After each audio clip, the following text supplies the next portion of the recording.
مين فينا ما اتفرجش على فاطمة كشري وعبد الغفور البرعي؟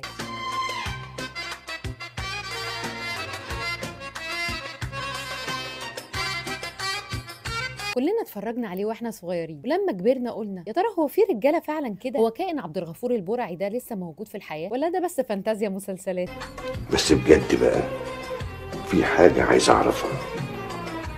أنت كل ما ده عمالة تحلوي كده ليه؟ ايوه طبعا موجود من غير ما تسالي، طول الوقت في الحلو وفي الوحش، بس للاسف الوحش هو اللي ظاهر اكتر اليومين دول. عارفين ايه سر نجاح علاقتهم؟ كوبايه الشاي دي. ايوه والله هي دي سر النجاح كله. عبد الغفور وفاطمه كان عندهم كورنر ليهم كده لوحدهم، بيقعدوا فيه كل يوم يكلموا ويحكوا ويرغوا، بتتكلم معاه ويتكلم معاها، وعمرهم ما فقدوا لغه الحوار ما بينهم. هو ده المي تايم بتاعهم. ما كانش فيه موبايلات كل واحد فيهم يتسحل ويسيب التاني، ولا بلاي ستيشن عشان يجري عليه اول ما يروح من الشغل. وكان وقته كله ما بين الشغل والبيت. حتى اصحابه كان مخصص لهم وقت بعد الشغل يقابلهم فيه، ورغم انه بدأها من الصفر لما ربنا فتح عليه عمره ما نسي تعب مراته معاه، ولا حتى في لحظه حبه قل ليها، ودايما حاططها في حسابات. ده أنا لو لفيت الدنيا بحالها مش هلاقي ضفرك يا أم عبد الوهاب.